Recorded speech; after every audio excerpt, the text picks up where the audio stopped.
Hello everyone, this is Kevin Ann at Eagle Strong Voice. It's June 10th, speaking to you from the Great White North here in lovely Canada. I'm reading a reflection today based on a recent farce, the latest farce that came out of this country. I'm entitling it Justin Trudeau and the Vanishing Murder Weapon Act 2, Tragedy Becomes Farce in Canada's Classrooms.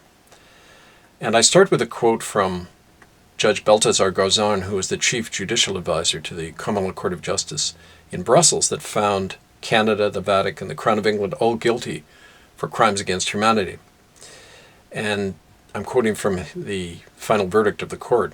Garzon says, "Like any country caught in genocide, but with a particularly odious self-exculpation, Canada has consistently buried the truth of its crimes, constructed a false narrative of its past, and silenced witnesses and survivors of its murderous Indian residential school system.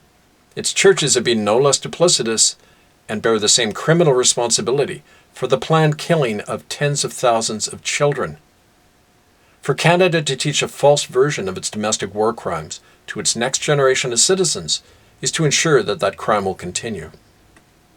And of course, the famous quote from George Orwell in 1984, "Whoever controls the past controls the future. Whoever controls the present controls the past."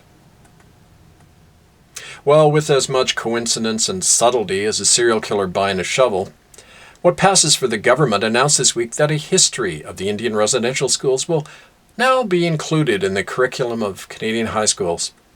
After decades of fudging, cover-up, document shredding, and media censorship, an officially varnished version of our homegrown genocide by church and state will now fog another generation of unsuspecting students. Well, last week before this story hit the press, one of my sources slipped details of the plan to me. I almost gagged when I read it.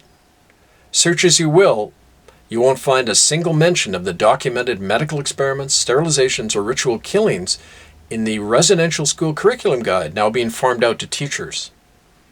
Nor is the average 50% death rate in the res schools referred to in the guide at all, even though it was first mentioned publicly on the front page of the Ottawa Citizen on November 15, 1907. Instead, Canadian educators are being fed the usual tripe and tepid descriptions of children being misplaced from their homes and Native culture not being appreciated. Well, thus they're claiming that the problem in Auschwitz and Treblinka was that the Nazis weren't sensitive enough to their inmates, and so as a result abused them.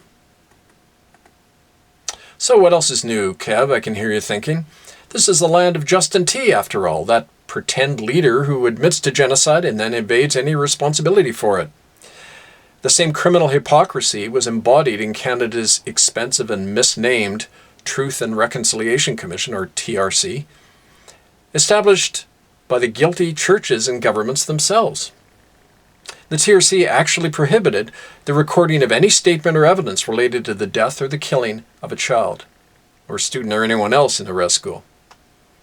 The entire TRC was a huge obstruction of justice, and it caused the memory of over 60,000 children to be as effectively wiped out as were their lives.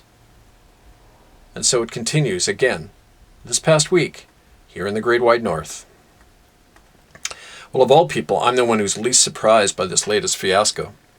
For I've witnessed the same official whitewash at work as early as June of 1998 in this country, when the documented proof of murder, torture, and mass graves that we made public at Canada's first and only open tribunal into residential schools was uniformly buried and censored by the national media. Or later in the fall of 2011, when not one press outlet reported our historic first opening of a mass grave of children at Canada's oldest residential school in Brantford, Ontario. Well, I wasn't surprised as much as aha that struck me when I read of the planned curriculum whitewash, occurring as it is doing amid our unfolding police state. For the truth of the atrocities committed by Canadians in residential schools and their partner Indian hospitals actually illuminates the plans and the methods of the present global elites to turn humanity into a mindless and monitored herd of slaves. Indians have always been Canada's first test subjects. Mandatory vaccinations are nothing new to any reservation Indian or residential school survivor. But the specific techniques of mass mind control and social engineering now being deployed against all of us were pioneered and perfected in the Canadian death camps that nobody wants to talk about. And that fact is not something that the corporate criminals who engineered the Canadian Holocaust want to see surfaced, especially nowadays when all the managed sheeple are to be kept nicely quarantined and distanced. In truth, Canadians have ignored and buried the truth of the Indian Residential School Holocaust to our own peril. We are all reaping the tyranny bred of our complicity in crime and cover-up. And now the same mental night and fog that has birthed our current police state will continue to shroud our children in their Orwellian, 5G-dominated school system as they are taught that genocide in Canada was not really genocide at all. Well, we don't have to take any of this crap lying down, of course. I know I'm not.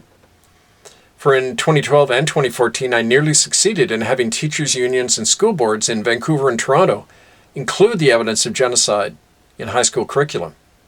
But on both occasions, political pressure from on high scuttled the effort. Many teachers are crying out for such authentic teaching material on the Canadian genocide. It is to them individually that we must provide the uncensored voices and evidence of our homegrown Holocaust that is recorded for posterity at murderbydecree.com.